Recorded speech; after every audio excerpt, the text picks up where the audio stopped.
2D materials are one-atom thick crystals formed in nature. Currently, electronics are dependent on semiconductors, primarily silicon, which is bulky, hard, and fragile. Think what solar panels are made of. The smallest silicon transistor, on and off switch, which are in all electronics, is 7 nanometers, limited by quantum physics. In 2010, a 1 nanometer, 7 times smaller than silicon, MOSFET transistor was made. This means that we can increase the average computing per area. For example, the 2014 Apple iPad had around 3 billion transistors, making it as powerful as a fast supercomputer in 1995. But what even are 2D materials? Let's start with where you can find them. They are formed abundantly in nature and can be mined. There's a molybdenum mine in Colorado, actually.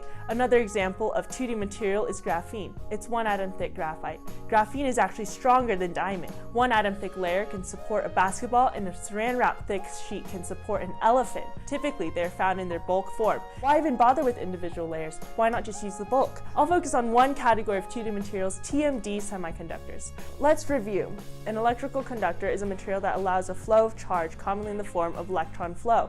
Semiconductors are materials which are poor conductors in their natural state but can become better conductors under certain conditions. Semiconductors do not have a sea of electrons but can have the potential to conduct. This property, to switch between non-conducting and conducting, or off and on, is what makes them so critical in the use of electronics. The electrons have two possible energy states, valence and conduction.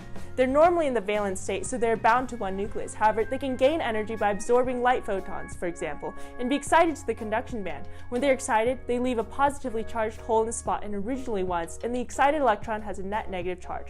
However, the electron is now free to conduct, moving freely between the different nuclei. However, the excited electron can't stay in the high energy state forever. It is attracted to the relatively positively charged electron holes and eventually returns back to the valence band. When the electron combines with a hole, it releases light or photoluminescence.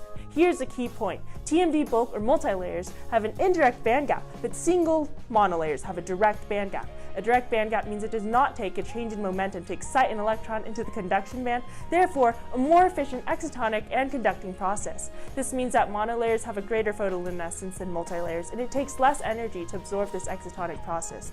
In this case, less or thinner really is more. So back to the problem. How do we isolate these monolayers? 2 words, Scotch tape. If you stick a piece of tape onto one of these crystals, then peel it off, some of these crystals will actually come off. If you repeat this process, you can continue to exfoliate thinner and thinner sheets until you have a crystal that is only 1 layer thick. Though monolayers are difficult to see with the bare eye, you can actually see them under a microscope. 2D materials are being incorporated in clothing, rocket ships, sports equipment because of their strength, conductivity, flexibility, and transparency. I invite you to grab a roll of Scotch tape and start changing the world.